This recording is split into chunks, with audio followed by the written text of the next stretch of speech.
when you go to QEP, you get this, right? Development as a mass movement. You know, you're all brilliant people here. काफी लोग mains दे रहे हैं. And if you're coming here for QEP, I'm pretty sure you're very serious about your prep. How to balance your mental health and preparation. वो एक चीज है जिसमें हम जैसे तो बात करते नहीं है. I come from that part of Haryana. उसमें कहते हैं क्या mental health ठीक हो जाएगा अपने आप. We'll keep this very structured about the mains as much as I can help you about the mains this year. जो question लिखा है, ये कोई previous year question नहीं है. I made this right now from your handout. First thing is, social audit is a tool for good governance. Government, governance and good governance में differences. Sir आपको बता देंगे effective governance का क्या मतलब है, what are the key tenets. जैसे this is for example minimum government, maximum governance is a very good conclusion or introduction or a keyword in any governance question.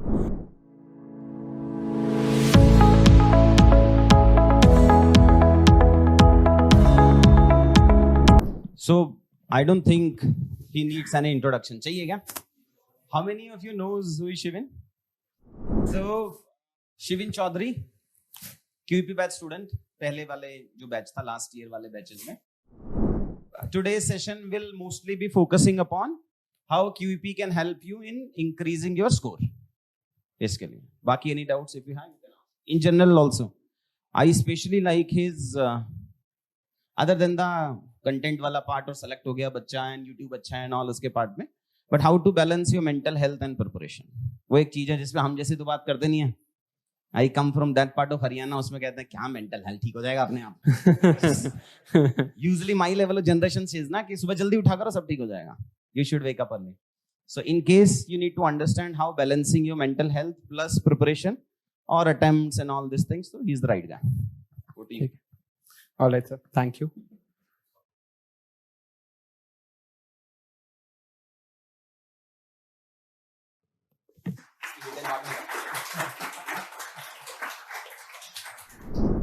All right, so can you hear me? Yeah, it's echoing anyway. So, this session is basically about, are you all QEP students? And how many are again giving mains this year? All right, so quite a lot. Okay. And how many of you have given mains before? Okay, right. So, what's your name? I like to keep these things very interactive. Sorry, just 1 second. I don't want to just preach from a high horse. And there are things that I don't know also, right? So I can just give you best advice that I can. And whatever I have to share with you is already on my YouTube mostly, right? So my YouTube is Clarity for UPSC if you want to check that out. But for mains, since a lot of you are writing mains this year, we'll keep this very structured about the mains as much as I can help you about the mains this year. And for those who are giving the mains next year, I think most of the same things will apply to you too. Right, so yes. तो एक काम करते हैं, एक answer लिखोगे, ठीक है? एक आंसर लिखते हैं.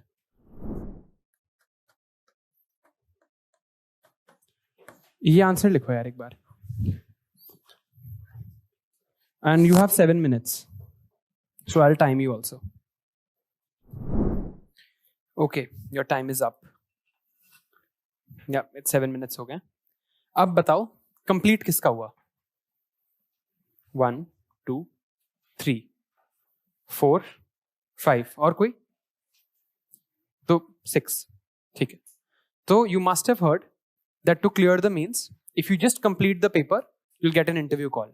This is the reason. You know, you're all brilliant people here. काफी लोग mains दे रहे हैं. And if you're coming here for QEP, I'm pretty sure you're very serious about your prep. The good thing about QEP is that no non-serious people come here, right? Because it's, I mean, let's face it, it is not a very accessible program. It takes money to come here. And if you spend your money to come here, it's matlab you're serious about your preparation. You have spent good 25,000 rupees to come here, right?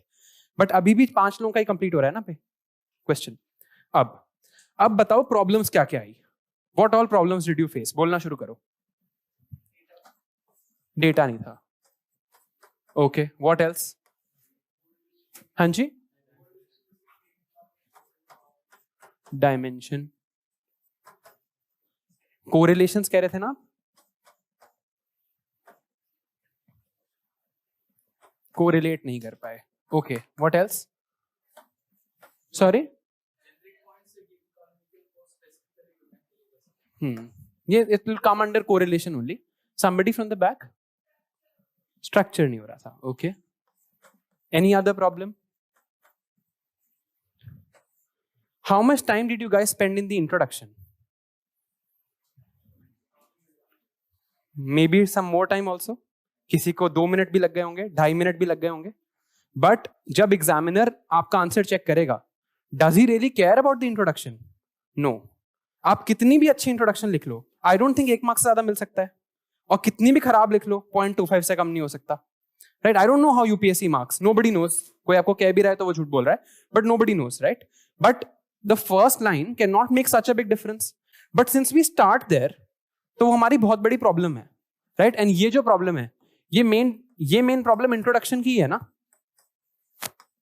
आप में से कितने लोगों ने पहले women's empowerment या women का कुछ भी पढ़ रखा था, समवेयर और दी अदर? मतलब कहीं भी सोसाइटी में, कहीं भी, सोसाइटी का ही क्वेश्चन है, GS1 का क्वेश्चन है. ओके. एंड आप में से कितने लोगों ने गिग इकोनॉमी के बारे में कुछ ना कुछ पढ़ रखा था? So you had the content, right? तो प्रॉब्लम कहां आई? प्रॉब्लम एक्चुअली सिर्फ यहां आई है. कोई डेफिनेशन बता सकता है विमेन्स एम्पावरमेंट की? विमेन्स एम्पावरमेंट की जो यूएन की डेफिनेशन है, that has 5 components. First is ability to make decisions. Second is access to resources.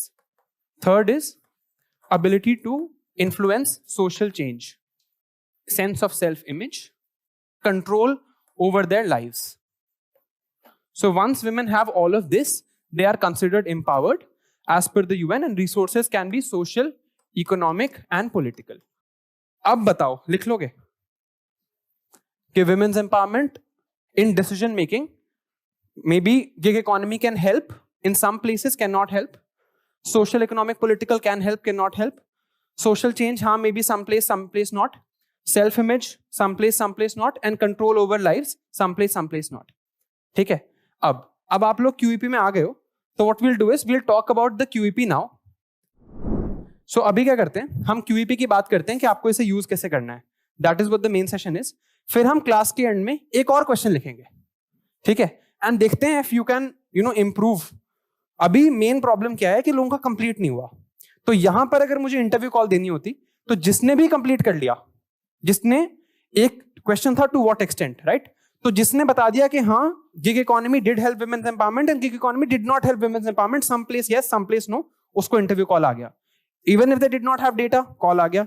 उन्हें कंक्लूजन में फाइनली SDG 5 मेंशन नहीं किया, तो भी कॉल आ जाएगा. बिकॉज लोगों का तो कंप्लीट ही नहीं है ना. You are only competing against the people who are next to you, right? कोई मॉडल आंसर नहीं है. तो अब देखते हैं. When you go to QEP, you get this, right?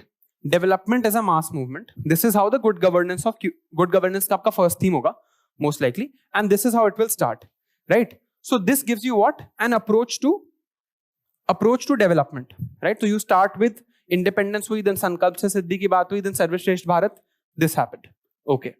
Then government, governance and good governance में differences. So now when you're thinking about the government, what is the government? Government is an institution. It's quantitative. Governance will become institution से decision making, and decision making से finally it will become quality decision making. तो जब आप QEP पढ़ोगे, and I think this is one thing that was lacking in QEP, इसलिए मैं आया हूँ.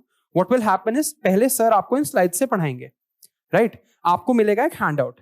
उस हैंडआउट में there will be many keywords, many case studies, many previous year questions written by toppers. बहुत बल्कि हैंडआउट होता है एक थीम का. तो अब जो लोग इस साल का मेंस दे रहे हैं और जो लोग नेक्स्ट ईयर का मेंस दे रहे हैं, उनके लिए यूज करने का approach is absolutely different.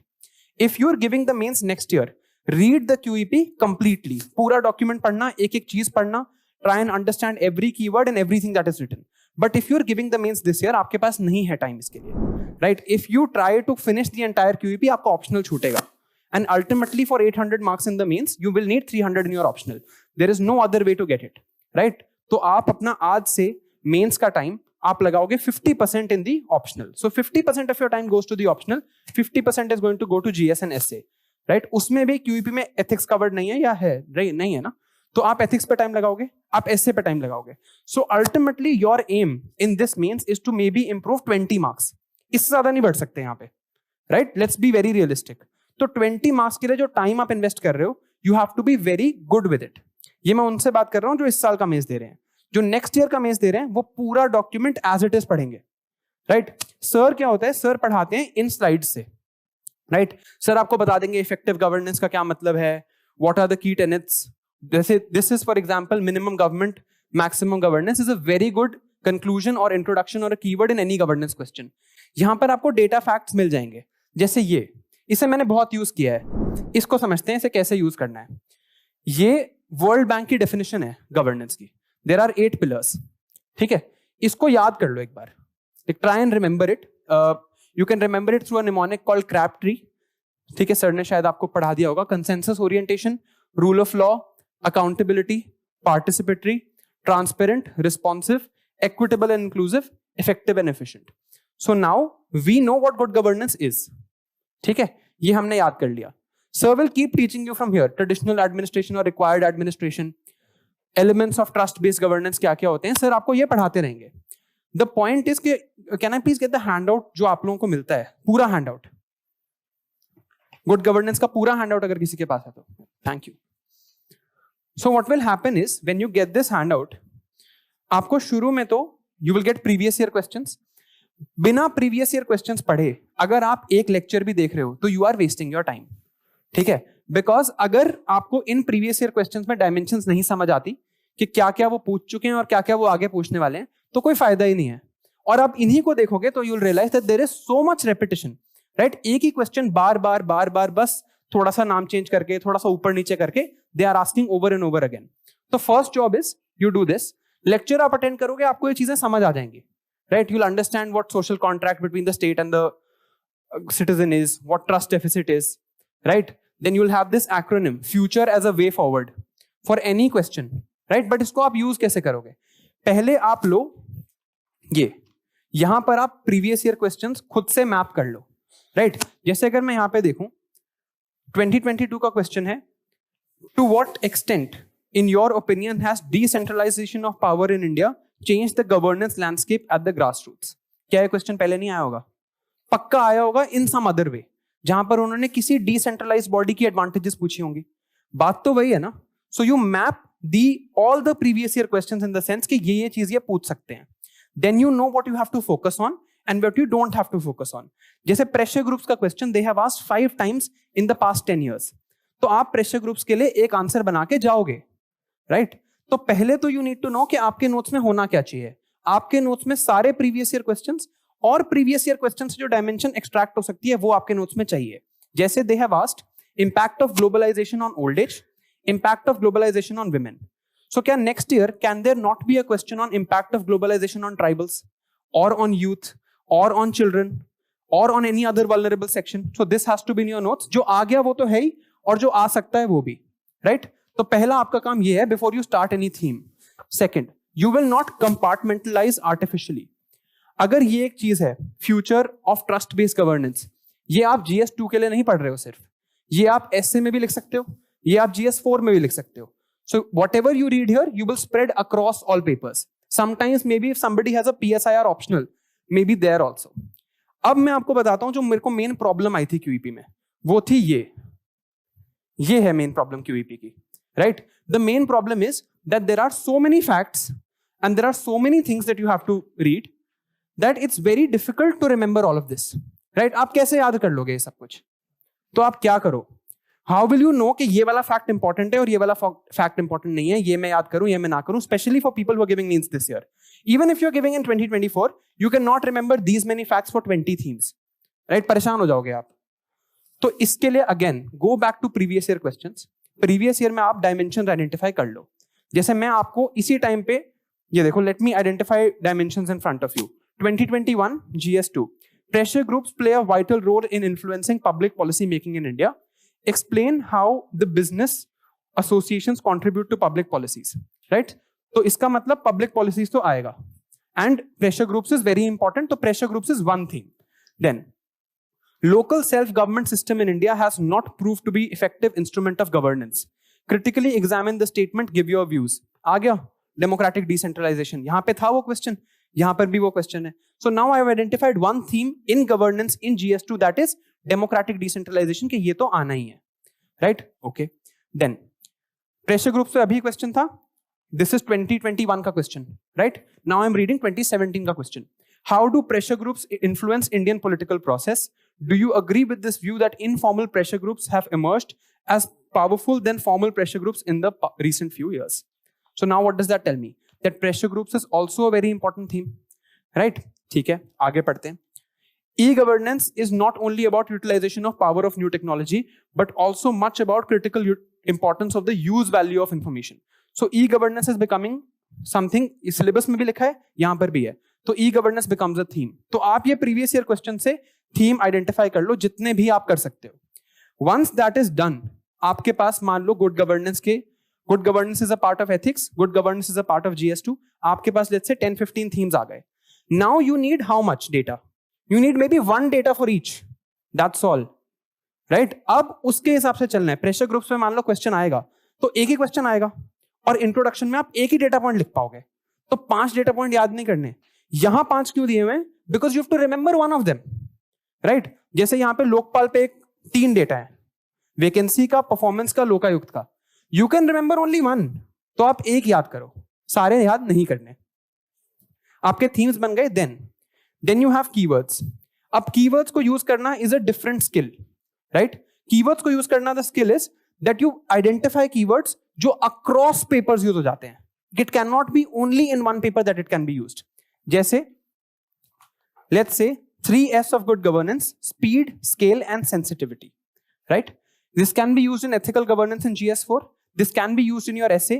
Even if they are asking about AFSPA in GS3, you can use this keyword, right? आप मत लिखो that these are 3S of good governance. You write these are 3S of an ethical state. When we are tempering AFSPA power with the use of civilian control, we need these 3 S's of speed, scale and sensitivity, right? तो you identify the keywords that will go across papers. अगर आप एक theme के लिए सिर्फ एक keyword identify करके उसको याद कर रहे हो, इट इज यूजलेस. बिकॉज याद कितने करोगे? आपको पढ़ना भी तो है, ऑप्शनल भी करना है और फिर एसे एथिक्स भी करना है, राइट? सो यू आइडेंटिफाई वो कीवर्ड्स जो आप हर जगह यूज कर सकते हो. Development as a mass movement, जन आंदोलन, you can use anywhere. You can use in GS4. You can use in the AFSPA question. That if we have development as a mass movement, if we involve the masses in development, AFSPA can ultimately be removed from troubled areas because we will empower the citizen at the local level. Correct? So, अब keywords पे जब आएंगे, again we will identify some high level keywords जो across papers हर जगह use हो सकते होंगे. Okay, next. अब ये मुझे सबसे ज्यादा परेशान करता था, case studies and best practices, क्योंकि अगेन इतनी सारी हैं, राइट? मैं कैसे सारी याद करूं और कौन कौन सी याद करूं, राइट? मैंने 2021 मेंस के लिए लिया था QEP, उस साल मेरा नहीं हुआ, 2022 मेंस में हुआ है, बट मुझे लगता है मुझे QEP यूज करना आया in my second mains, right? सारा फायदा तब हुआ है बिकॉज पहले कोई ये बताने वाला नहीं था कि इसको यूज कैसे करना है, and the information gets very overwhelming. जैसे ये देखो, यहाँ पे international case study of Azerbaijan, of Estonia, of Netherlands, तीनों याद नहीं करनी है. ये तीनों ई गवर्नेंस की केस स्टडीज हैं. E governance was a theme, हमने देखा ई गवर्नेंस में प्रीवियस ईयर क्वेश्चन आया हुआ है, तो इस साल भी आ सकता है. तो एस्टोनिया का open government, that's the only theme you have to remember, और कुछ भी नहीं, राइट? नाउ द्वार प्रदय योजना, जिसका भी ये हैंड आउट है, उन्होंने सारे मार्क कर रखे हैं, बट द पॉइंट इज कि आप सारे याद कर नहीं पाओगे ना. एंड ऐसे करते करते 20 थीम्स में कितनी केस स्टडीज हो जाएंगी? Case studies maximum in a question can give you how many marks? Half और 1, हद मच जाएगी तो एक से ज्यादा बिल्कुल भी नहीं, राइट? तो इसमें हम एफर्ट नहीं लगाएंगे उतना ज्यादा, हम एफर्ट लगाएंगे ऐसी केस स्टडीज याद करने में जो अक्रॉस पेपर्स यूज हो सकती हैं. जैसे there is the 7-star rainbow scheme of Haryana for panchayat performance. This can be used in governance, can be used in ethics, can be used in women's empowerment, because I remember इसमें एक pink theme है, right? And that is for women. It also has a theme on hygiene, right? Now, if you look at these case studies, जैसे Arun EPDS है, Arun EPDS is in Chhattisgarh, I think, right? In Arunachal, sorry. Oh, Arun, of course. So Arun Porta cabins are, I think, there. So Arun EPDS is in Arunachal. Arun EPDS can be used where? E-governance, GS4, PDS in GS3, hunger-related issues in GS1. समझ रहे हो? इसके लिए आपको क्या चाहिए? You need a command on the syllabus, right? आपको पता होना चाहिए ये केस स्टडी देखते ही कि GS1 में हंगर पूछते हैं, GS2 में सोशल जस्टिस में हंगर पूछते हैं, GS3 में they can ask e governance, GS3 में पब्लिक डिस्ट्रीब्यूशन सिस्टम के फ्लॉज एंड वे फॉरवर्ड पूछते हैं, GS4 में ethical governance, and they can also ask e governance in GS4. So you need to apply across papers. सिर्फ वो वाली case studies हम उठाएंगे जो हमें लगता है कि बहुत उनकी एप्लीकेबिलिटी है, and we'll note them separately. You can not rely on this as your notes. आपको सेपरेट नोट्स बनाने पड़ेंगे. Okay, all right. नेक्स्ट, ये from the speeches of PM, president and the honourable vice president. देखो ये भी पढ़ना बहुत मुश्किल है because there are so many quotes, right? तो अब what needs to happen is that when you are learning, our normal learning process is read, then maybe read some more, then maybe revise, and then finally अगर time बच गया गलती से, then we'll write. यही कर रहे हैं ना हम ultimately.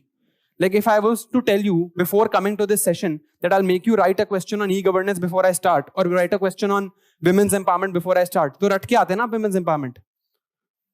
But यहां से भी तो ये सीखते हैं हम.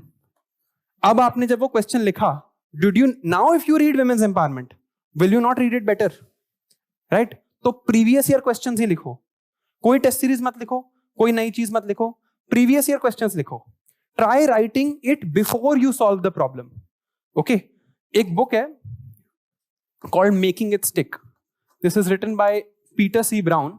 Notes मत बनाना please, नहीं आएगा आपके syllabus में. It's by a psychologist. This is basically to tell you how things are to be remembered. इस book में through many case studies, the person who's written it has done 20 years of case studies on memory, and he has proven that rereading, highlighting and note making are the worst ways to remember anything. Worst.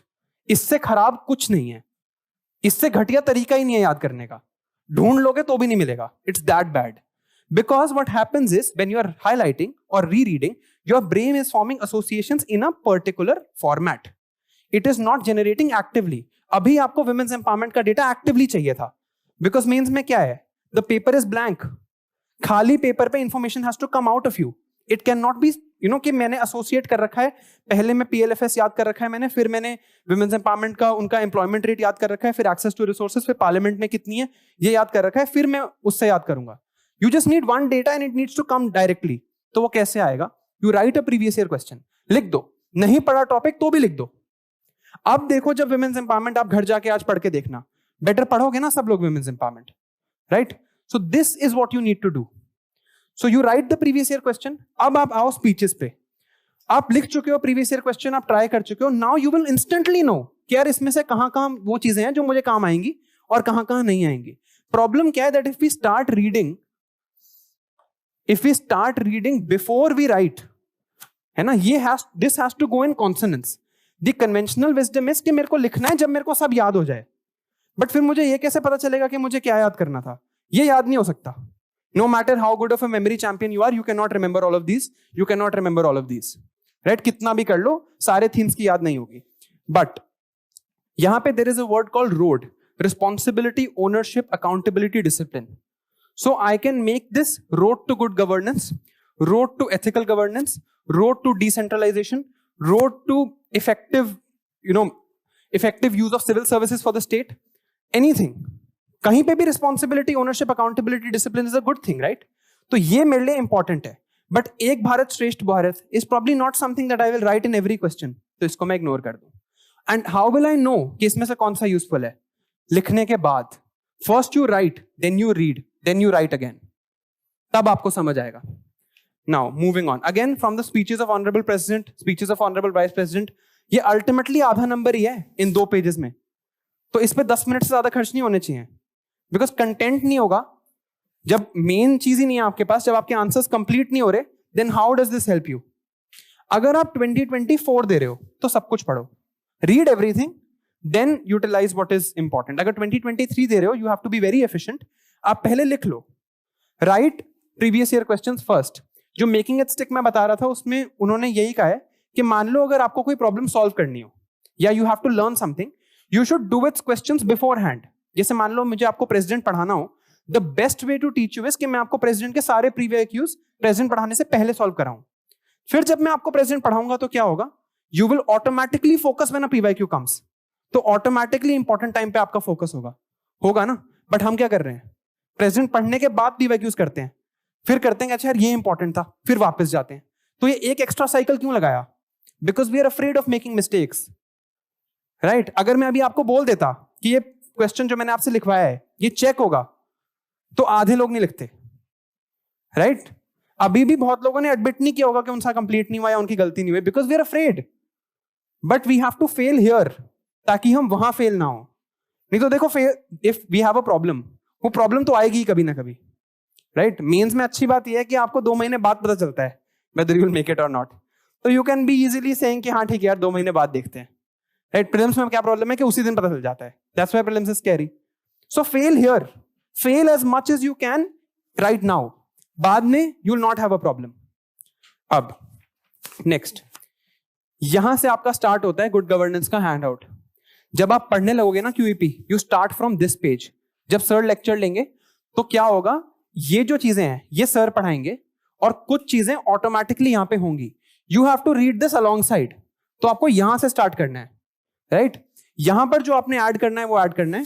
And इसको भी कैसे करना है, जैसे मान लो यहाँ trust based governance है, right trust based governance syllabus में तो नहीं है, तो सिलेबस में कहां कहां ट्रस्ट बेस्ड गवर्नेंस आ सकता है और कहां कहां क्वेश्चन उसके आंसर हो सकते हैं. ये कैसे होगा, प्रीवियस ईयर क्वेश्चन से. फिर से प्रीवियस ईयर क्वेश्चन पे जाना है, डायमेंशंस मैप करनी है. Everything that you are doing उसकी रेलेवेंस आपको पता होनी चाहिए कि यार ये यहां यूज होगा या ये यहां यूज होगा. If at any time you find yourself studying without having a relevant previous year question और a syllabus topic in mind, leave it. Because जब आप उसे यूज नहीं कर सकते तो उसे रटने का फायदा नहीं है. And this is not only an investment of your money, this is also a very high investment of your time, right लंबा कोर्स है, मेहनत लगेगी कंप्लीट करने में, तो एटलीस्ट हम वैसे मेहनत करें कि उसका फायदा हो. अब देखो, रोल ऑफ ग्राम सभा इन लोकल गवर्नेंस, राइट ये पढ़ा दिया क्या सर ने? ठीक है, तो फिर ये क्वेश्चन नहीं लिख पाऊंगा बिकॉज ये तो आपको आता होगा. Social audit are tools for empowerment. Now social audit is a theme. 2021 में पूछा था सोशल ऑडिट ऑफ जुडिशरी, 2017 में भी शायद एक बार सोशल ऑडिट पूछ चुके हैं. So now this is a previous year question. तो इसकी इंट्रो, बॉडी के डायमेंशंस और कंक्लूजन मेरे पास पहले से रेडी होने चाहिए. अगर मुझे सोशल ऑडिट का क्वेश्चन वहां दिख गया तो टारगेट इज कि मैं 5 मिनट में लिखूंगा और मैं मार्क्स भी ज्यादा लूंगा इसमें. So it will save time and get me more marks because I have already predicted it, right. चलते जाते हैं. सो this is what you focus on first. उसके बाद आना कीवर्ड्स पे, केस स्टडीज पे. समटाइम्स होगा कि सर कीवर्ड पहले पढ़ा देंगे. Understand the keyword but don't remember it till you know where to use it, right. Okay, citizen charter again this is asked. ये डायग्राम मुझे भी अभी याद है, गवर्नमेंट कंज्यूमर एक वो बना के demand of citizen charter, government की एबिलिटी नहीं है, सिटीजन के पास सप्लाई नहीं मिल रही etcetera. Social capital and good governance, this is where it is ending. अब social capital, citizen charter, good governance, trust based governance, all of these are themes, right. तो इन पे 1 पेजर चाहिए. ये रिवाइज नहीं होगा भाई मेन से पहले. इस साल दे रहे हो या नेक्स्ट ईयर दे रहे हो, कुछ भी कर लेना, ये नहीं रिवाइज हो सकता मेन से पहले, बिकॉज ये एक है, ऐसे 20 होंगे तो याद नहीं होगा. अल्टीमेटली यू नीड व्हाट, देखो ये है रियलिटी ऑफ मेंस, जो उन लोगों को आई एम श्योर पता होगी जो इस साल मेंस देके आए हैं. Sunday, Monday, Tuesday, Wednesday, Thursday, Friday, Saturday, Sunday, यहां पे होता है मेंस. फ्राइडे को होगा एसए पेपर, यहां पे GS1, यहां पे GS2, यहां पे GS3, यहां पे GS4. तो अब हम यहां पे क्या रिवाइज करेंगे, GS4, then GS3, then GS2, then GS1. इस दिन एसए और GS4, फिर वापस आएंगे, फिर GS1, फिर GS2, फिर इस दिन 2 पेपर लिखने के बाद वापस आके GS3 रिवाइज करेंगे, फिर यहां से फिर जाके GS3 लिखेंगे, फिर GS4 लिखेंगे. यही है ना. तो अल्टीमेटली एक दिन में GS2 रिवाइज होना है पूरा. This is your final target, जिसमें कीवर्ड्स भी होने चाहिए, जिसमें केस स्टडीज भी होनी चाहिए, जिसमें क्वेश्चंस भी लिखे जाने चाहिए, जिसमें प्रीवियस ईयर के डायमेंशंस भी होने चाहिए. All of that has to be revised in 1 day. Only then you can score in GS2, right? Same for GS1. If you don't revise in 1 day, आप है ही नहीं ना कोई टाइम और. So अगर यहां पर आपको कुछ मिल जाए that is useful across papers, तो बहुत फायदेमंद है. अब मैं आपको पेपर में बताता हूं. मान लो पेपर स्टार्ट हुआ, you will get, let's say you start from question 11. My approach used to be to start from question 11. कई लोग 1 से भी करते हैं, that's totally up to you. आपने question 11 से स्टार्ट किया, कितना टाइम है एक 15 मार्कर लिखने के लिए?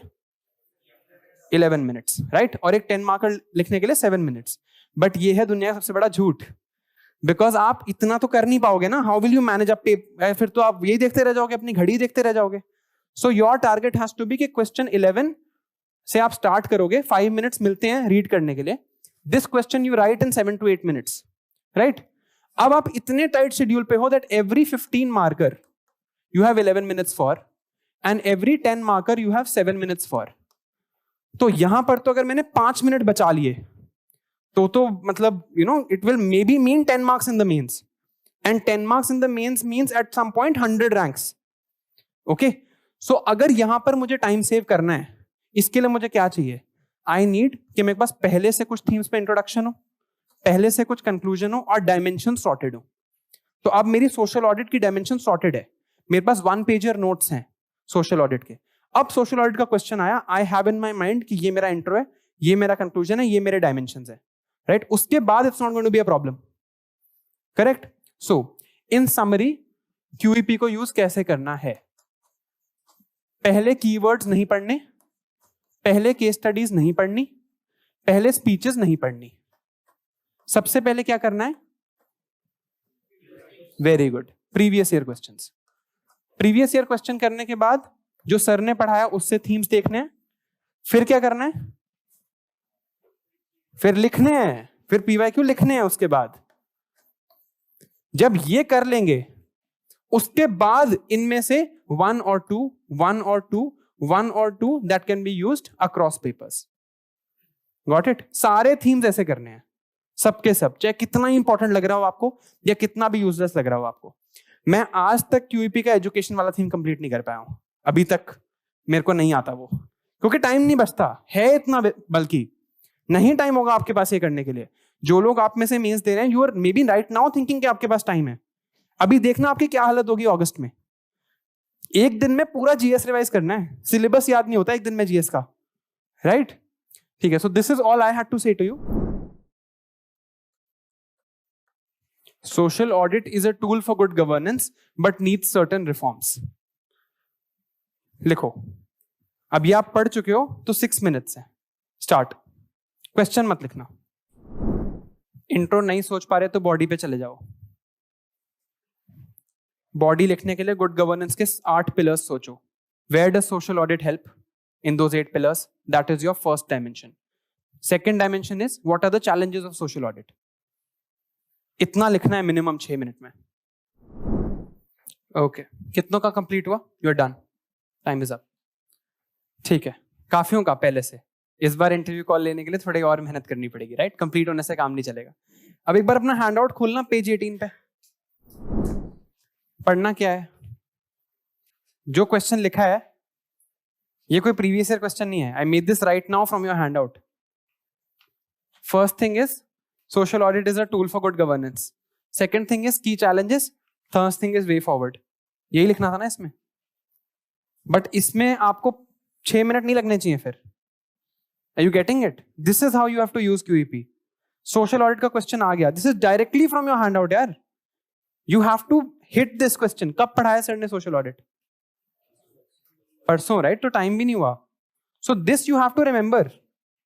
एंड होता है मुश्किल याद करना. It is very difficult to remember this completely, but you have to ultimately, right? आपको पूरा याद करना पड़ेगा. यही है ना, देखो, tool for citizen empowerment and good governance, any of these 4 points, की challenges any of these 4 points, and way forward any of these 4 points. यहाँ एक केस स्टडी है, यहाँ पर एक एग्जाम्पल है, सोशल ऑडिट की इंट्रोडक्शन भी है. So you had everything in these 2 pages. This is just a question of these 2 pages put like this. Now आपने जो आंसर लिखा है, आप उसे कंपेयर करना इन 2 pages से, right? You need an answer of this quality, because आप मेहनत ना ही आप सिर्फ मेहनत कर रहे हो, you spend your money here also for this quality, right? This content is excellent, there is no doubt about it. यहाँ पे मेघालय का एग्जाम्पल है, MNREGA was the first act to be audited by the ग्राम सभा, उसका एग्जाम्पल है, आंध्र प्रदेश का example है, PPP arrangement का एग्जाम्पल है. So this is brilliant content. But अगर ये पेपर पे आया ही नहीं तो क्या पॉइंट? फिर हमें लगेगा भी कि हमने मेहनत करी एंड अल्टीमेटली कोई फायदा भी नहीं होगा. So it is this is how you use it. You right previous year question from this. अब आप जाओ अपने कीवर्ड वाले डॉक्यूमेंट पे और देखो कि इसमें कौन कौन से कीवर्ड फिट हो सकते थे. उनमें से कोई 2 याद कर लो, एक पीएम की स्पीच याद कर लो. That's it. समझ आ रहा है? Are you getting a better idea of how you are supposed to use QEP? क्योंकि अभी आपका एक थीम हुआ होगा, राइट? 1 या 2, बट अभी बहुत और थीम्स भी आने हैं. सो वहां भी आपको ये चीजें यूज करनी होंगी। See यार देखो, you think from the perspective of an examiner. उसने कितना टाइम लगाना है आपकी कॉपी चेक करने में? क्या लगता है आपको? बहुत come is not a number ना, give me a number. 30 minutes is the limit, हद, क्योंकि हो ही नहीं सकता 30 मिनट से ज्यादा, क्योंकि वो कैसे निकाल रहे हैं दो महीने में मेंस का रिजल्ट, 14,000 लोगों की मेंस कॉपी चेक करके। तो एक क्वेश्चन पे कितना टाइम बना? 1.5 से 2 मिनट, हद मच जाएगी तो may be 1 minute. In 1 minute they decide. क्यों? क्योंकि वो सुबह से शाम तक सोशल ऑडिट ही पढ़ रहा है, तो उसे सब पता चल चुका है अब सोशल ऑडिट के बारे में, ऊपर नीचे जो हो सकता था, मेघालय, अरुणाचल, सब पढ़ लिया उसने। तो he just needs to see that you wrote it is a tool for good governance. You wrote this dimension 1. You need certain reforms. You're able to understand that this is actually 2 parts where you have to write challenges and way forward. अगर उसने ये 3 चीजें देख ली तो एक basic marks तो आपको दे देगा। But then your subheadings have to show like this: tool for good governance, challenges, way ahead. उसे दिखना चाहिए, you know, need of reforms, right? Reforms that are needed.